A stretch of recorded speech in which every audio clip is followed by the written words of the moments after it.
Hi, it's Mizzy again. I kind of wanted to do a little bit of background on us. Uh, I'm still kind of in the same spot that I was on the last video. Over at my friend Gordon's place, I just wanted to kind of, for those of you who don't know me and want to get to know, kind of how we got to this point, uh, that's what this video is going to be on. A lot of people, especially nowadays, find themselves in situations. It could be uh, financial, divorce, just wanting to change your lifestyle, be closer to the land. I have always kind of grown up, doing that. We raised rabbits and chickens and had gardens as a kid. We canned our food. I was green when they used to call it poor. Uh, so I've got some experience. Uh, I've got generations of farmers in my background, and uh, so I have that kind of old uh, way in me. Uh, but I'm open to new ideas. Uh, we have been introduced to Gordon a few years ago, and he's really into permaculture. So I haven't really had a lot of experience with that. So he's kind of, helping me along in that way. We bought our property, it's 12 acres in Bastrop County from Gordon, and he had installed a couple of swales. For those of you who do not know what swales are, they are kind of like a berm, like where you dig out a big trench along a topographical line where the land drops. You dig kind of a trench, and then you pile up the dirt, and you fill it with old branches and things. So as the wood and organic matter deteriorate, then they're going to act like a sponge and help to wick up that water. The whole point is to slow water down. And in Central Texas, water's an issue. In lots of places, water's an issue now. So we want to try to conserve water. And in these swales, you can then grow, all sorts of things. I've seen people do swale gardens just with traditional vegetables and things like that. Our swales are fairly large, so we have fruit trees planted there that Gordon has installed. And so we're trying to work with the land.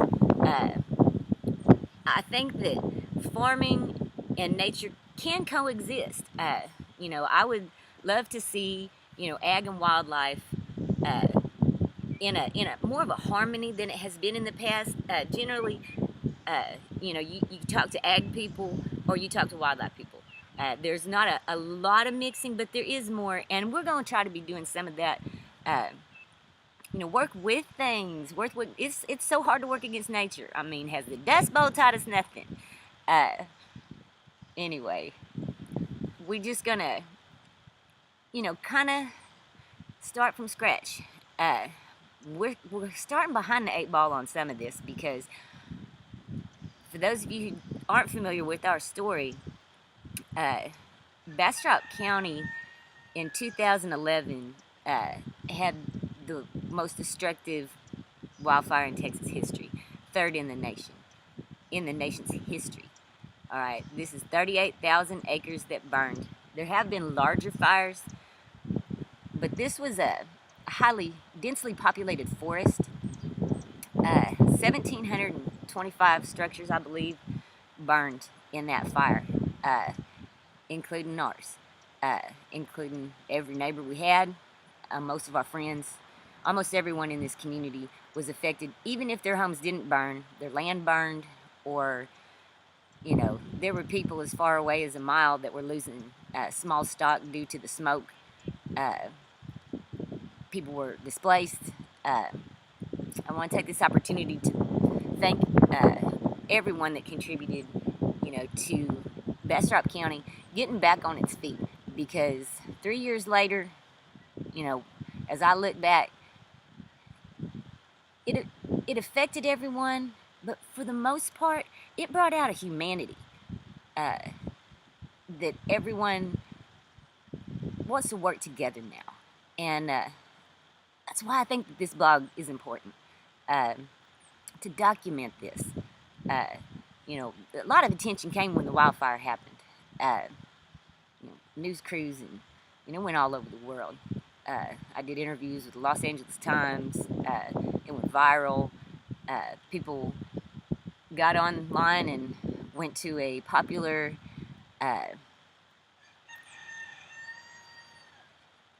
program. I'm contractually obligated not to say who. That built homes for families, and we were chosen for that show, and they built us an amazing home with the help of the community and the volunteers, and we would like to thank everyone from the bottom of our hearts. And we had wanted to stay in that house, but unfortunately our income levels are fairly meager, and it just came time for us to reevaluate what we were doing, and the opportunity to purchase this 12 acres came up, and we chose to go that route. So we are starting over in a burnt forest all over again. And it's an amazing opportunity. You know, life is what you make it. You know, there are people that handled this fire in a lot of different ways. Some people never got over it. Some people just left. You know, that was what was right for their families.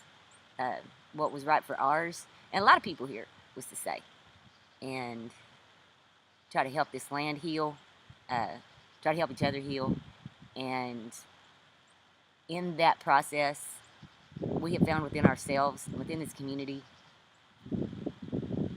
something that's so rare that I just thought we needed to share it. Well, that's about all I had to say about the fire. If you'd like to see pictures of it or things like that, we'll try to throw some links up. I did do a YouTube several years ago. Well, actually my husband did it for me, but you know, kind of a tribute sort of thing. And you can kind of check out what happened. But it just goes to show you, you know, you can think your whole world's turned to ash, but it's just your attitude, you know. You don't have to let anything in life beat you. You can do this. All right, it's Mizzy. See you later.